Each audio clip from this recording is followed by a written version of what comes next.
Et donc bonjour à tous et à toutes. Aujourd'hui on se retrouve pour ma toute première vidéo politique entre guillemets, hein.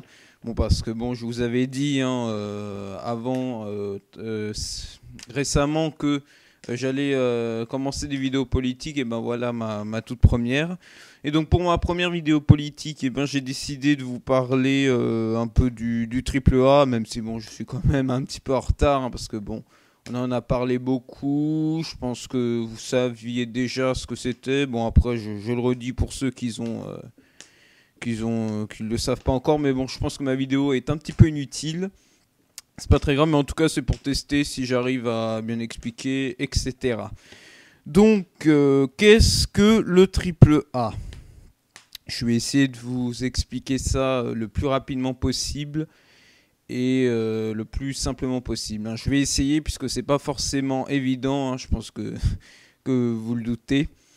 Alors le triple A, qu'est-ce que c'est? Il faut savoir que une certaine agence qui s'appelle Standard Poor's, hein, elle s'appelle l'agence, oui c'est ça. Eh ben, elle attribue des espèces de lettres, de notes, régulièrement, hein, dans le temps, sur principalement les pays de l'euro, pour montrer en quelque sorte la bonne ou la mauvaise santé de l'économie, quoi, du pays, quoi, en gros. Et en fait, le principe, c'est que en fait, plus la note est bonne, quoi, et plus la dette donc de l'État, hein, en question est faible. Alors la dette de l'État, vous devriez me demander normalement qu'est-ce que c'est. En fait, c'est simple, c'est que l'État parfois donc doit emprunter pour nous aider sa population. Bon, surtout en temps de crise, c'est sûr que c'est un petit peu obligé que l'État emprunte. Mais on imagine bien que l'État ne peut pas emprunter à l'infini. Il faut quand même, il devra quand même quelque chose en retour, quoi. Et donc c'est ce qu'on appelle la dette. Et donc plus le chiffre de la dette sera élevé, donc pour l'État, et moins moins la note sera bonne, quoi. Donc en gros pour revenir au triple A, donc en fait les notes, comme je vous l'ai dit tout à l'heure, c'est des espèces de lettres. Voilà, alors la plus mauvaise note, c'est-à-dire la plus mauvaise note on va dire c'est D. Donc là c'est vraiment quand l'État est vraiment en difficulté totale. Et la meilleure note c'est le triple A. Donc voilà fameux le triple A, donc c'est la meilleure note possible donc qu'un État peut avoir. Voilà, et ça en fait c'est un petit peu un gage de confiance si vous voyez ce que je veux dire.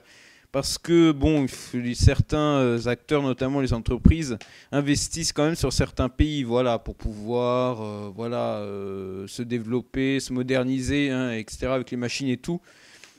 Mais le truc en fait, c'est que bien sûr l'entreprise ne va pas, comment dire, elle ne va pas investir sur n'importe quel pays.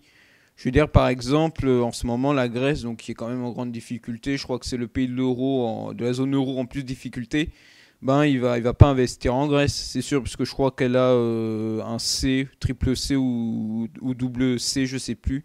Mais enfin, bref, quoi qu'il en soit, l'entreprise se tournera plus vers les meilleures notes, c'est-à-dire le triple A, le triple A+, le double A. Enfin, pour l'échelle des notes, hein, pour la hiérarchie des notes, vous devriez normalement le voir sur votre écran. Hein, je vous mettrai, je pense, un petit document assez intéressant, donc avec donc avec la hiérarchie des notes donc à droite et avec toutes les notes qui ont été donc attribuées aux différents pays de la zone euro, donc par Standard Poor's, encore une fois, cette fameuse agence. Alors à savoir que ces notes, elles ont été attribuées, c'est les notes qui correspondent de janvier 2012, hein, donc ça peut j'imagine qu'après, là en ce moment, c'est pas du tout pareil, mais voilà quoi, c'est une petite précision. Donc ouais, donc pour revenir au triple A, donc je pense que vous l'avez entendu, voilà, à la radio ou à la télé, etc. Enfin aux infos quoi. Et ben on a pu entendre que la France, notre pays, a perdu le triple A et donc est passé donc à la deuxième meilleure note, donc ce qui est le double A. plus. Voilà, donc notre pays donc est passé du triple A au double A+. Donc voilà, c'est significatif. Ceci, ça veut dire que la dette chez nous, elle s'est un petit peu plus alourdie. D'ailleurs, pour tout vous dire, si vous regardez bien le graphique, on peut voir que la France, donc notre pays, donc est dans une perspective négative. Si vous voyez bien le graphique que je vous ai mis à l'écran, que vous devriez normalement voir sur votre écran. Et donc en fait le truc c'est que la note notre note elle risque de baisser.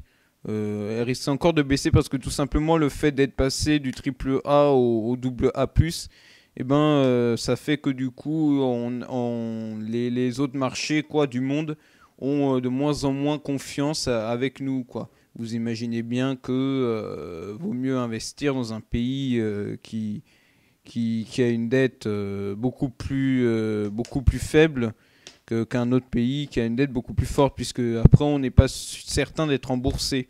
Voilà, c'est ça le truc en fait.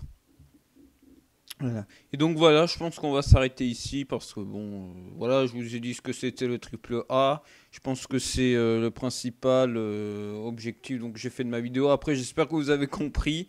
Moi j'en doute beaucoup, mais bon, en tout cas, c'était pour voilà, faire un petit test. Faut savoir que c'était juste pour faire un petit test, quoi, ma toute première vidéo politique.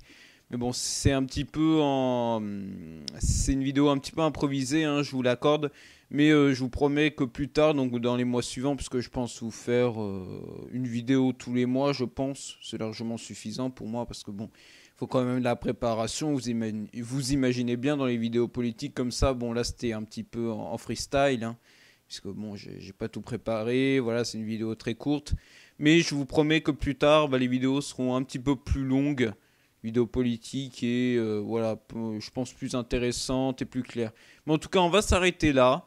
Et je vous dis à plus pour de prochaines vidéos politiques. Et vu que j'en profite pour faire une petite pub pour mes jeux vidéo. Et donc pour la suite de mon walkthrough sur Rayman 3 donc, que je suis en train de faire. D'ailleurs, je vais vous laisser le lien de ma chaîne hein, dans la description de la vidéo. Si vous êtes intéressé par les jeux vidéo, surtout par les jeux rétro, hein, parce que mon compte est Retromaker, je pense que vous serez intéressé.